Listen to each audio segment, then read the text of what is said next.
I am very limited in the clothing that I wear because I won't buy stuff made in China because it's kind of a protest of mine. They use a lot of slave labor in China. There's no free market in China, and they sell everything cheap to us. In fact, a lot of it gets dumped on us and we pay for it. And we don't really think about the human beings who are being forced into making these clothes. So it really limits what I can wear, but I make this choice on my own. It's nothing that's been forced on me, and I do it gladly. And someone that also keeps a very close eye on China is a guest we've had before, Michael Sobolik. And he has a new book coming out, Forgive My Glasses, Countering China's Great Game, A Strategy for American Dominance. This comes out on April 15th, tax day. So if you get a refund, put part of it toward this book. This is a really important book, and Michael is a really important writer. Quick description. The United States is in the midst of a new Cold War with the Chinese Communist Party, and America is losing.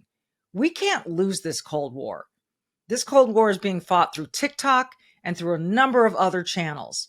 So this Michael Sobolik book is very important. You may see him in National Review, just a wonderful scholar and a wonderful writer. So Michael Sobolik is our guest for the third time on this show. And we always feel what he has to say is so important and so insightful and so knowledgeable about what's going on between the United States and China.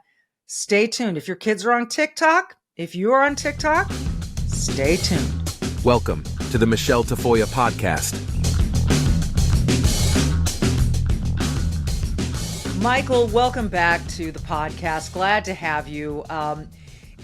Not so glad to see TikTok sticking around. We had those hearings last year about TikTok, and somehow I had this feeling that all these good questions were being asked, and this CEO's feet were being put to the fire, but nothing was going to change. And of course, nothing changed. Was that pure theater? That hearing was the end game already known? I don't know if I was being too idealistic last year, Michelle, but I thought we were on the cusp of doing something meaningful about TikTok. What was remarkable to see, that hearing was on March 23rd of 2023. And then what transpired not only over the next few months, but over the next few days and weeks was a massive counterpush from TikTok in the lobbying sphere. They activated their friends on the political left and the political right in the United States and in Washington specifically, and froze any political progress or interest in banning the app. And I mean, you look at that hearing, it was not a good day for Shou Chew, the CEO of TikTok. No. And there were even two members of Congress. It was a Republican and a Democrat, Marsha Blackburn from Tennessee, then one of her counterparts in the Senate from Connecticut, Senator Blumenthal. And they both accused the CEO of TikTok of more or less lying to Congress in his sworn testimony. But here we are in 2024, and the app is still around. And it's a sad case study in powerful political interests who care more about social media and politics than they do about national security. And maybe a little bit more about money as well. That's got to be a factor here, right? Yes, it is, unfortunately. So some key members of Congress who are on key committees that have oversight of TikTok, or in one way or another, have political donors who were early investors in TikTok and are still investors in TikTok. And as you and I and all your listeners know, money talks, unfortunately, in politics. And this is a system where big money is against banning the CCP Trojan Horse app. And I mean, for worse, we're, for the moment, stuck with it. It's just to bring it to people's daily lives. I'm driving my daughter and her friends to soccer practice last night, and they're talking about what they saw on TikTok after the Grammys and blah, TikTok. And inside I'm boiling. I'm going, why is this such a major disseminator of information, entertainment, culture, politics, all the rest? You see the ads on television, which really started to ramp up here in the last few months, about how farmers use TikTok, how doctors who sadly lost their son to a drunk driver use TikTok to get the word out. And that without TikTok, none of that would be possible, which I contend is false. There are other ways to get your message out. But without TikTok, we couldn't tell people how our farm works, or the old folks home isn't, it's brought to you by TikTok, and we're TikTok grandmas, all of that. And I will call it propaganda. People need to understand that this app owned by ByteDance is ultimately controlled by the Chinese Communist Party. Why is that message so hard for people to grasp or care about? I think that it reminds me in a lot of ways of the debate a few years ago over Huawei. For people who don't know what that weird sounding company is, it's a 5G telecom company, kind of like AT&T or Verizon. But a few years ago, they were more advanced technologically than American telecoms were. And it was similar concerns that this is a Chinese controlled company, that if you're using their technology to build out telecommunications infrastructure, China could basically spy on whatever is happening over that network. And it was really hard to do something politically about Huawei because it's cheap and affordable. And it's cheap and affordable because the Chinese Communist Party subsidizes it. Yeah. I mean, we all know it's not a free market in China. And this is a little different with TikTok, but obviously it's not directly owned, but to your point, it is indirectly owned. And I think you can make a good case that it is controlled because of their parent company, ByteDance, and its relationship to China. But I mean, the similarity is, this is not only a privacy issue, this is a disinformation and propaganda issue that gives the Chinese Communist Party an inroad into 150, 170 million phones of Americans. So your question, Michelle, how is it so easy for people to ignore that reality? I think fundamentally, we think we're living in peacetime right now. We think that the world is still operating under a commonly accepted set of rules that most countries adhere to. And it was like that for the most part in the 1990s. It hasn't been the 1990s in a very long time. And I mean, you hear people like Chairman Mike Gallagher, who is the leader of the Select Committee of the Chinese Communist Party in the House of Representatives. He makes this case all the time, and I think he's right, that we're in a new Cold War right now. Mm-hmm. But if you tell yourself that we're not, it's easier to ignore reality. And we just have a lot of people who are ignoring reality right now. And they're also seeing all these fun dances and dopey things on TikTok that seem so innocent. And in the meantime, technology is a lane to your privacy. It's a lane to your information. It is a lane to national security. And you mentioned earlier, some of these politicians care less about national security than they do about politics and or money and power and social media. And that disgusts me. That is so basic to me. Like, if you're in Congress, if you're in the federal government, if you're in a state, how can you put aside national security for anything? That is your greatest responsibility and duty to the voters, is it not? It should be. And I can tell you, at least with one personal instance, how vehemently some of these politicians will blind themselves to what should be obvious.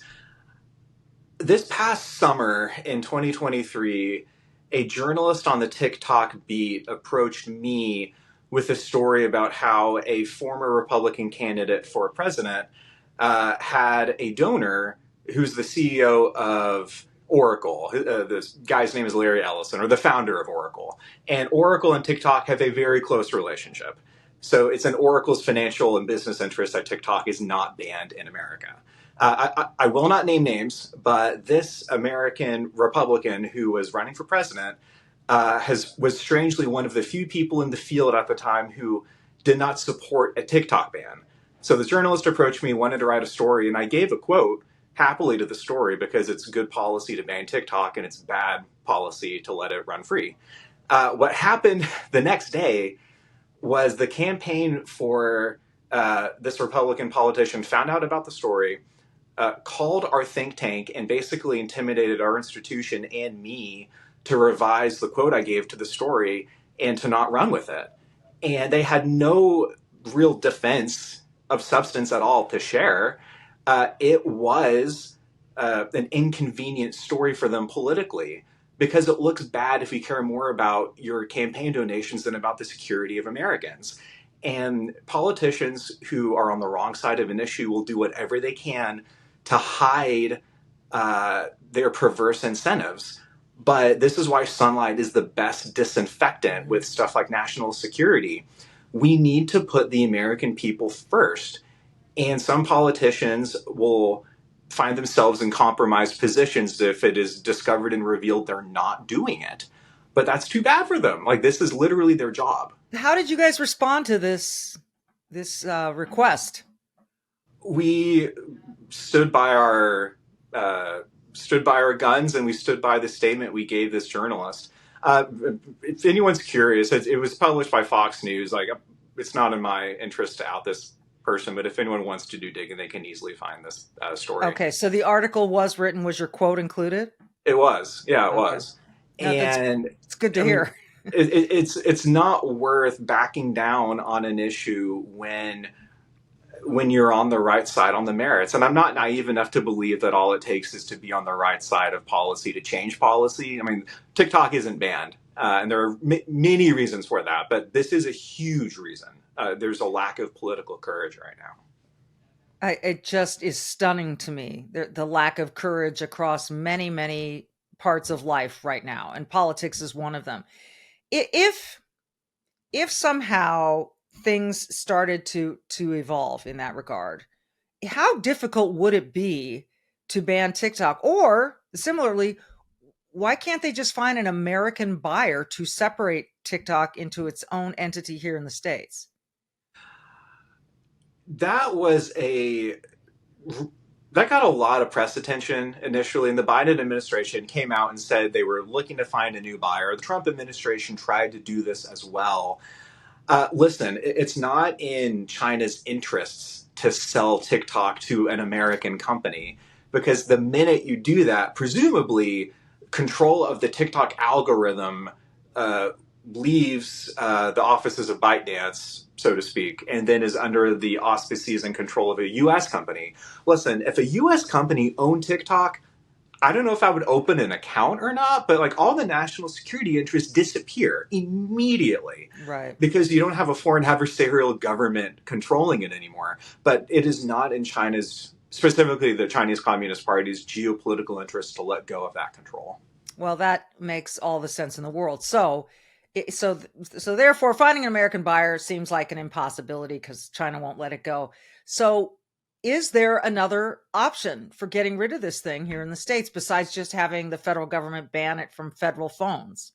Sure. So there are some creative solutions that if we can just be a little more nimble and think a little outside of the box, we can do something about this. And I wrote a piece about this recently in National Review, which is an alternative approach to, if we can't ban TikTok today, maybe we can cripple it instead.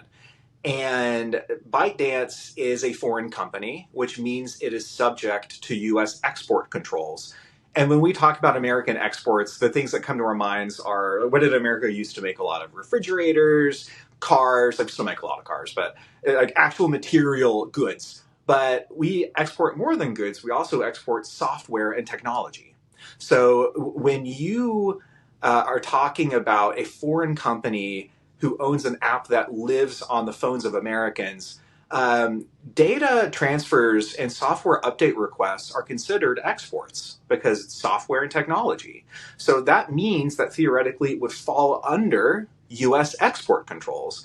And if we were to add the TikTok parent company, ByteDance, and TikTok's foreign affiliates to the Department of Commerce's in-house list of tightly held export controls, we could effectively make it impossible for Americans to update the TikTok app whenever a new app comes up for renewal on the Apple Store or Google Play Store or what have you. And you don't necessarily eradicate the app overnight, but you can degrade its functioning over time, which it's not maybe the best solution, but it could potentially work. I mean, if the app isn't functioning properly, do you really think 150 or 170 million Americans are going to waste their time on a 70% or a 50% functioning app when they could just as easily go to Instagram or somewhere else? So it's a path that is at least worthy of exploration. And you have some former Trump administration officials who are pushing this idea too. It's that's an interesting idea. I'm just curious as to like I will not download TikTok onto my phone. My kids have it. They don't use it very much. I wish they didn't have it. I won't have it. And I find that I'm just fine without it. So what is it about? Obviously, they've mastered this algorithm to make it really enjoyable for people to use. By the way, let's point out, Michael, that the algorithms in China are quite different for the kids in China. They don't get to see the stuff and do the stuff that kids in America are fed. So they've made sure that Chinese kids are like protected, if you want to call it that, or insulated from the stuff that the American kids get on a full open faucet. So what is it about this algorithm and what is it feeding people that they can't get somewhere else? I think that there are two problems with the algorithm, or two buckets that you could put the problems in. One is the risk of propaganda. And in a kind of a strange twist of irony, the Chinese people live under the daily propaganda from the Chinese Communist Party. So in that sense, it's very similar. Their propaganda is just very different from the propaganda that we would get through TikTok. I'm sure there are some similarities, like TikTok will depress content about the Uyghurs, Tibetans, Hong Kong, Yeah. crackdowns, Taiwan, and all that kind of stuff. And it's been demonstrated that that happens. But the element that's kind of different is when people talk about TikTok as digital fentanyl, Yeah. what they mean by this is the type of content on TikTok that is pushed and promoted by the algorithm encourages self harm. And this is an issue for a lot of young kids and Gen Zers that, I mean, you look at, like, forget about national security for a second. Let's talk about like personal well being and Hmm. livelihood of these young teenagers or early 20 somethings who are on TikTok, especially in middle school and high school, right? Like, these are kids who are in the process of identity formation. It's what all of us went through when we were that age. And if you are getting spewed messages every single day on the high end of risk, suicide, self harm, you also have videos that encourage violence. You have a lot of TikTok content that encourages young kids to seriously question their identity, their Right. sexuality, and all this kind of stuff. Like, the goal is to, in an insidious way, put these really dangerous ideas into malleable minds. Yeah. And the thing that makes it addictive is the algorithm is really good at predicting what type of content the user is interested in and then just feeding that content Yeah. rapidly. So it is addictive, and the content is not conducive to well being. I mean, we saw Zuckerberg et al. On, Capitol Hill the other day being grilled about Facebook and Instagram, and I have complaints about all of these apps and the kinds of messages our kids, in particular, are getting, and whether or not this is safe and healthy. But TikTok, it's when it's a foreign entity that's designing these with very, and I think they're going to put the cow farmers and the old folks homes on there as like the Trojan horse part of it, right? Isn't this a lovely app? Isn't it fun? Isn't it? But inside of it is dangerous stuff. And again, tapping into people's privacy, their personal data, all of that. It just seems so damn dangerous to me. Um, the other, I think the macro picture here maybe is, as you said, people think anyone who thinks we're in peacetime is nuts. We're involved in Ukraine, we're involved in Israel and Gaza, and China is this omnipresent threat. Um, is China so good at polishing its reputation that people just don't care? It is still a lucrative business to choose not to care for a lot of very powerful Americans. That is so well put. And I don't mean that to say that it's a monocausal reality, because nothing in life is monocausal, as we both know. But I do think it is important to identify the low-hanging explanations that explain a lot of reality. And this is a big one. And this is honestly, Michelle, something that I find daily difficult and frustrating working in China policy in Washington. The conventional wisdom is that Republicans and Democrats agree in a strongly bipartisan way that we need to confront China and that the days of engagement are over with the CCP. Right. In a lot of ways, it is true, but you have notable exceptions where very powerful and wealthy individuals have their own self-interest, and the days of engagement are weak, but they are not so far gone as to not have any influence. They overshadow a lot of the competitive policies that China hawks in DC will try to push. And it is an exaggeration and an overstatement to say that China confronting the CCP is across the board a bipartisan issue. It is in some areas, in others, it's not. And money complicates this hopelessly. You know, it's sad to hear you say we used to export a lot of refrigerators and we don't anymore. And you know, I severely limit my wardrobe choices because I won't buy made in China. I just won't. And I'm discovering, Michael, how much is made in China. You know, I went to a fabric store recently and it took me forever to find something that wasn't made in China. And quite frankly, it seems to me that now, even if you see made in Vietnam or made in the Philippines, or you got to wonder, you know, or made in, you know, does China have connection to that too? And I think the answer is probably yes, right? So it's so damn difficult. And again, I've talked to a couple of CEOs of companies that manufacture clothing, and they don't disagree. Yes, we wish we could take our needles out of China. We do, but it just seems impossible for them to do so. And do you have any hope of that ever changing? I don't fault at all CEOs of profit-driven companies acting to maximize their profit. As a policy person, sure, it's frustrating. On moral grounds, in some cases, it's inexcusable. But in most cases, they're doing what they're supposed to do in a free market. The problem is they are working for their supply lines in a country that is not free in any way and doesn't have a purely free market at all, China.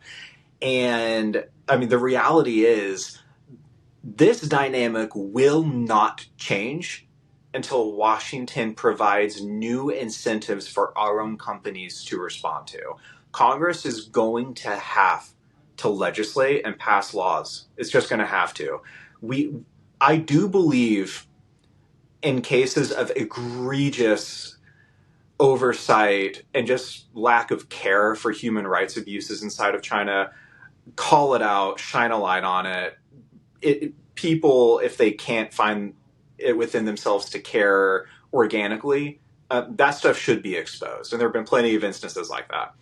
But I also believe that moral shaming will only take you so far, because companies in a private sector respond to economic incentives beyond anything else.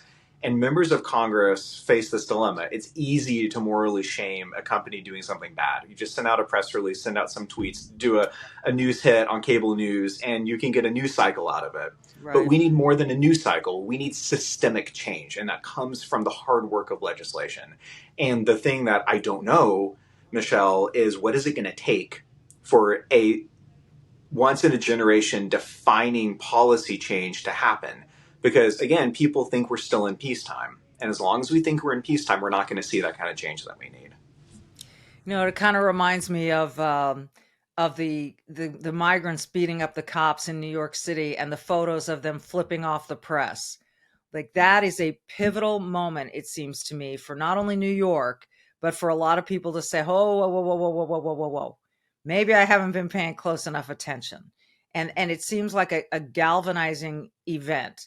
I fear that such a galvanizing event involving the CCP is going to have far more wide-reaching consequences than a couple of police officers being beat up, and it's scary to me. And so that's why I sit here and I try to amplify this story and to however many people I can reach, because I just think it's that important and that serious. How am I overstating, or am I overstating the importance of this dynamic? If anything, you're probably understating it, but it's not because anything you're saying is inaccurate. Everything you're saying is true until people choose to listen and reorder their lives. Honestly, as you've done, like, I'm honestly really impressed and have a lot of respect for you, Michele, that you take such careful attention with the clothing you buy. That is a level of personal inconvenience that most Americans are not willing to take, because it's hard work. It takes time out of your day. And honestly, like, we're dancing around this concept of opportunity cost. It's an inconvenience to you because that time you spent trying to get tainted cotton out of your clothing made by, like, forced labor in China, that's lost time for you, either to do something else with your time, or you're missing out on pieces of clothing you would rather really enjoy and like. Mm-hmm. And this is a microcosm of our problem with China right now. It feels like an inconvenience. And most people don't realize that it is, in fact, so much more than an inconvenience. It is a matter of not just national security. I feel like it's easy for professionals in DC to say it's a national security issue, and for people's eyes to glaze over, because that has been abused, right? Like, if everything is a national security issue, then nothing is a national security issue. Right, exactly. This is a Cold War. And this is, again, like, I was down in Texas at my alma mater, Texas A&M, last week, talking to them about Taiwan issues. And this is the message that I try to drive home with every single audience that I get the chance to speak to.